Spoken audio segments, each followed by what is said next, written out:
just wanted to touch base on a recent occurrence that happened within the last week that I thought was important enough to at least kind of just reflect on, if you will. You may have heard at the beginning of the show the wonderfully done remix to the classic Golden Girls theme. And the reason why we did that was because I did want to take a moment to reflect on the First Lady of Television and her recent passing, just a couple weeks out from being 100, which is funny because my Nana was also in a similar boat. I think she was only 8 days away from turning 100 when she passed.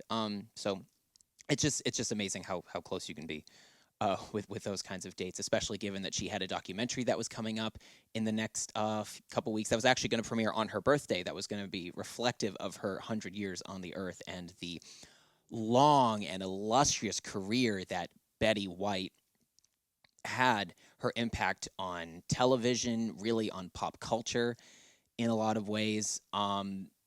She, for lack of better terms, she was just such a good friend, not just for those that she worked with, but it feels like with those that she entertained from people's living rooms and in the comfort of their own homes. She she was a trailblazer not just for being the first woman to produce a sitcom on TV or to have the longest career, longest active career in television, basically up to the point of her passing. Um, she was also a trailblazer even for racial equality. For those that maybe don't know, she had a variety show that had sadly only lasted for one season, but early on she wanted to bring on tap dancer Arthur Duncan, who is a black performer. She wanted him to be featured on the show, and during the time of when her show was on, that wasn't so hot to do in that time period, especially down south, given Jim Crow laws and everything. And her response to the criticism that the show was getting for having a performer not just featured as a one-off thing, but like to have him kind of become a part of the cast, she said, tough, live with it. I'm not changing how I want to do the show. And she was actually more inspired to feature him even more in the show as it went on. Sadly, NBC quietly, like I said, canceled it after just one season, but that's just the kind of worker that she was. It was never always just about her. She was never selfish in her goals. She wanted to try to just be a force of positivity kind of in everyone's lives. And I think that showed on camera numerous times, whether it was on the Mary Tyler Moore Show, whether it was on Hot in Cleveland in her later years, or most notably when she was on The Golden Girls,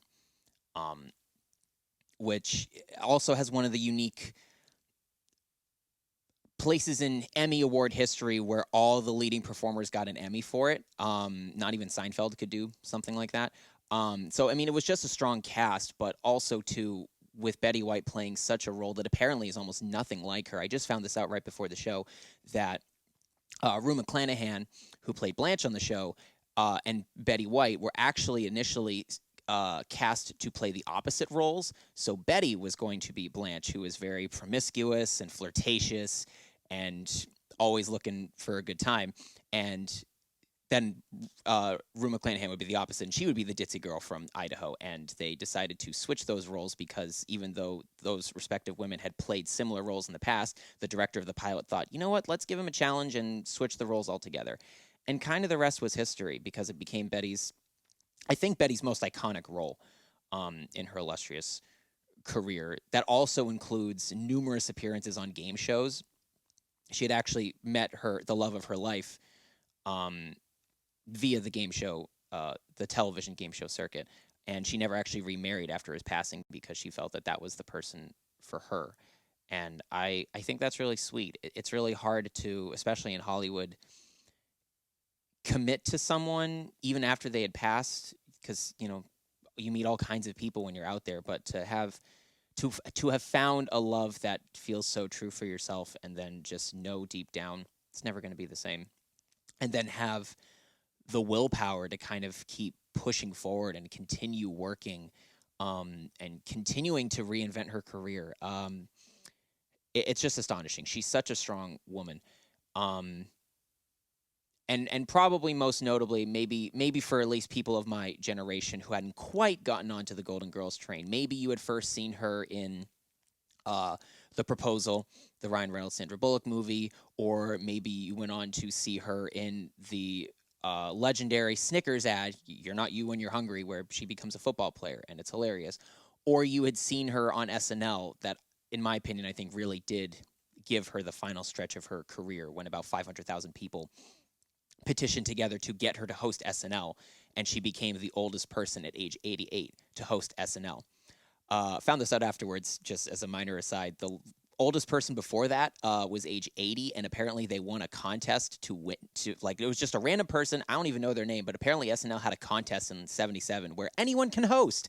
So they got this random 80-year-old to host the show. And I really hope that episode is on Peacock. So I'm going to go look for it afterwards because I want to see if that's a train wreck or not. But that's neither here or there. So to Betty White, the first lady of game shows, the first lady of television, thank you for just providing so much light and positivity and wonderful energy that we have decades worth of material to look back on and just appreciate. The documentary that was supposed to be released on her birthday is still going to be released on her birthday, celebrating her 100 years on Earth. No, I do not see this, in this case, as a cash grab per se. I see this as you had already put together this work to be presented in front of her for her to appreciate. You might as well just commit and showcase that off to everyone else now. So, for lack of better words, Betty White, thank you for being a friend. Whoa! Welcome to the end of the Knights of the Dirty Table video that you just watched. Thank you so much for watching. If you haven't already done so, make sure you subscribe to our channel, like our video, share with all your friends, and catch our live stream every Friday live at 5, only on the Zenden Studios Twitch channel. I gotta go wander off into space. See ya! Whoa! Whoa!